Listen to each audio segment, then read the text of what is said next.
Morning guys, स्वागत आहे तुमचं आपल्या व्लॉग मध्ये। तर आज आपण चाललो आहोत कोंडाणा केव्जला। लोकेटेड आहे कर्जत इथे। तर बघूया आपला सफर कसा होतोय आणि आपल्याला काय काय बघायला मिळतोय।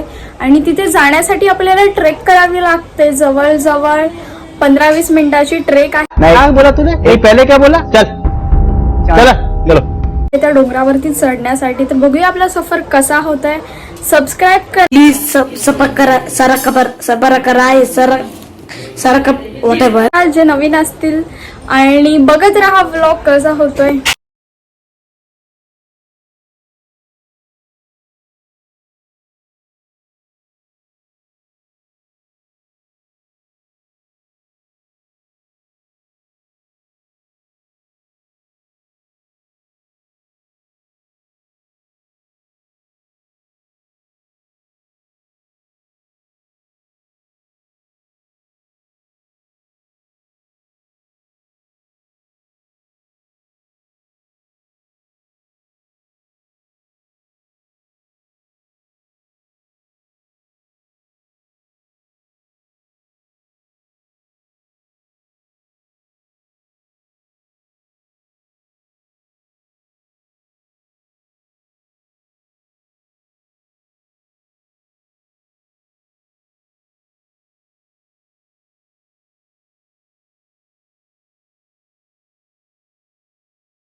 जेणेकरून तुम्ही रस्ता चुकू शकत नाही।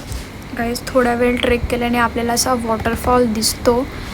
त्याच्या साईडलाच असं दुकान आहे जिथे तुम्ही खाऊ शकता।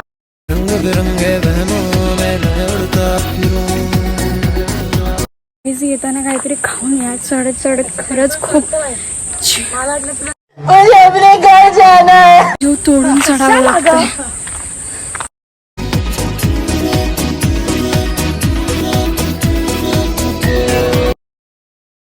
तर गाइज, आपण फायनली पोहोचलो आहोत आपल्या डेस्टिनेशनला। आता इथून काही स्टेप दिसतात, तिथून आपण वरती जाऊया आणि बघूया।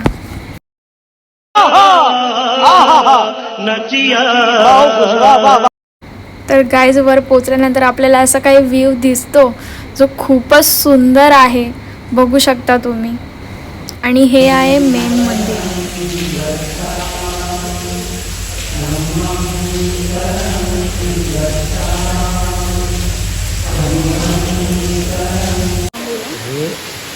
पूर्ण अखंड भागाला चैत्यगृह म्हणतात। पूर्ण जो भाग तुम्हाला दिसतोय वरचा जो आता राऊंड, जिथून ते पूर्ण अख्ख्या राऊंडला चैत्यगृह म्हणतात। आणि जो समोर तुम्हाला दिसतोय स्तूप आहे, बुद्धिस्ट स्तूप आहे। तिथे पूर्वी 2200 वर्षापूर्वी तिथे बौद्ध भिक्षू लोक ध्यान साधना करायचे, मेडिटेशन करायचे इथे बसून। आणि हे स्तूप आहे, बुद्धिस्ट स्तूप आहे इथे। हां, म्हणून इथे हा प्रोग्राम आहे। हाँ, दुकानी करके जाने का ऐसा लगा है। तो ध्यान करते थे पहले यहाँ पे, तो इधर दुकान करने की जा रहे हैं।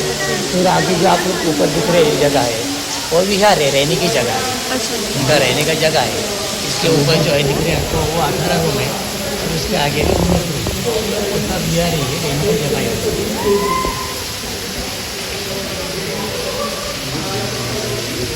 आणि इकडे काय आहे का? इकडे काही नाही,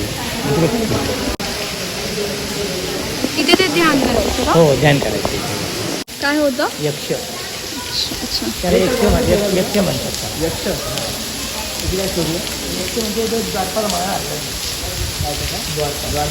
हा मेन भाग नाही त्याच्या इथे आणि त्या तिथे तसं होतं तिथे तिथूनच गेलेलं इथे ते आहे आणि त्याच्या बाजूला बघा ते लिपी आहे बाजूला आहे की नाही ते ब्रह्मलिपी म्हणजे पाली भाषेमधली लिपी ही. अच्छा तर त्याचे जे बुकवर जिन्स विकत केलेलं आहे.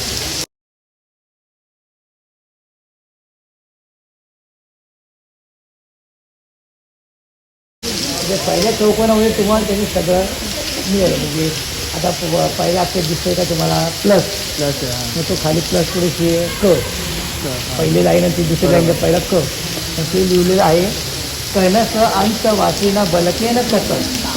म्हणजे कणन नावाचा कोणतरी राजा किंवा कोणतरी मोठा व्यक्ती आहे त्याला शिष्य बलक या बलक नाही लिहिण्यात कोरल्यात असं त्याचा अर्थ होतो. असं आहे माझं शिष्य बोलला तुम्ही ह्याचा कणक कणक कणक कणकाचा शिष्य बलक त्या बलकने लिहिण्यात होतो अर्थ होतो. राजा किंवा कोणतरी मोठा व्यक्ती दानशूर कोणतरी कोणतरी असेल म्हणजे त्याचा असं शिष्य वगैरे असं सुपरवायझर आपण केल्यानंतर आज सुपरवायझर त्याचं नाव अशा गोष्टी कसं हिंद भर कसं अजूनही कसं पुस्तिका पुस्तकं पाठे त्याचा अर्थ बरकसमध्ये राहणारा पुस्तिकाचा पुस्तक अजूनही कसं ह्याने मी बनवून दान केलं त्याचा अर्थ म्हणजे लोक वगैरे राहण्यासाठी हे सगळं बनवलं आता हे पूर्वीचा बौद्ध भिक्षू साधू लोक आहेत तिथे राहण्यासाठी होते. पावसाचे ते बौद्ध भिक्षू वगैरे गावात राहत होते केव्हा नाही ते जंगलामध्ये आपण मेडिटेशन ध्यान साधना हेच करायचे सगळ्या काय मागून आणायचे भिक्षा वगैरे ते सगळी घरी विकत करायचे. तर मग पावसाळ्यामध्ये 4 महिने कुठे बरोबर म्हणजे मग ते असं त्यांनी ते दाखवतात असलेलं आहे ना. मग आता इथे 4 महिने राहिले का त्यांच्यानंतर परत पावसाळ्यात त्यासाठी पुढे चालायचे ते.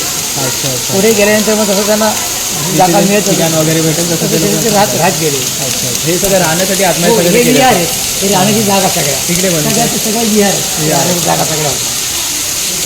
पिण्याचं पाण्याचा साठा हो तिकडे आहे कुंड आहेत पाण्याचे. आजच तो पाण्याचा साठा तिकडे हो तर गाईज ही आहे ती जागा जिथे पाणी स्टोअर केलं जातं. ह्याला कुंड असंही बोललं जातं. त्या साईडला वगैरे काही नाही तिकडे काही नाही.